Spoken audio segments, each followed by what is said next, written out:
Wanafungulia hiyo paka dirisha ati iruke nje, tutatafuta Matiang'i.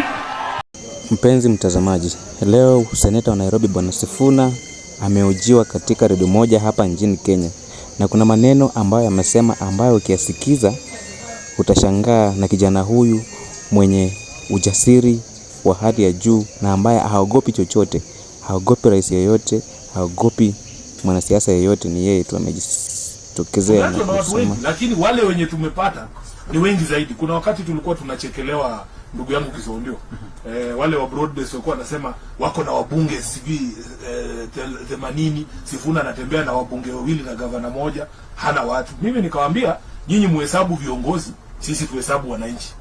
Tutajua ni nani yako na kile kitu. Sisi tunataka ni support ya wananchi, sio support ya viongozi pekee, kwa sababu hawa viongozi wengi wao nyinyi mnajua vile kura huwa zinapigwa, wabunge wengi na kuanga vigumu sana kurudi. So leo unaweza ringa useme wewe ni senator wa Nairobi, kura ikipigwa next time umefuruzwa, umeenda nyumbani. So sisi tunataka tuendelee kushinikiza kwamba let us grow this movement to the biggest possible level.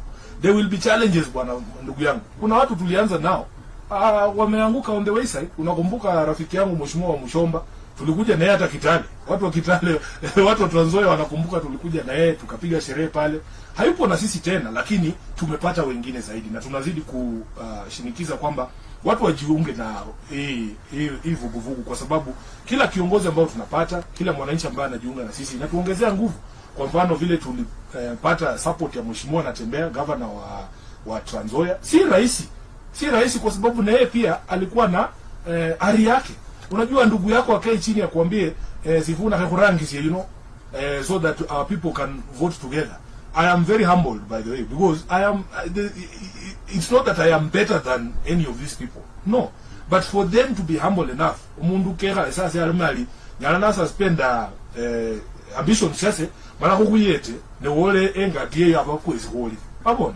So it is humbling when you see leaders that like the ones that you have spoken about. I have had meetings with Wangamaji, I have met Tim Wanyonyi, I have met Zakaria, all of those people, including the Senate aspirants from Bungoma. We have very many aspirants from Western Kenya, and our hope is that because watu wametuamini na wametutegemea, unajua sasa hivi kuna shida ya njaa, mtu achukue shilingi 10 ya kutumia kwa paybill yenye labda angenunua kitu kule, umena kule, huyo mtu huwezi kumwangusha mtu.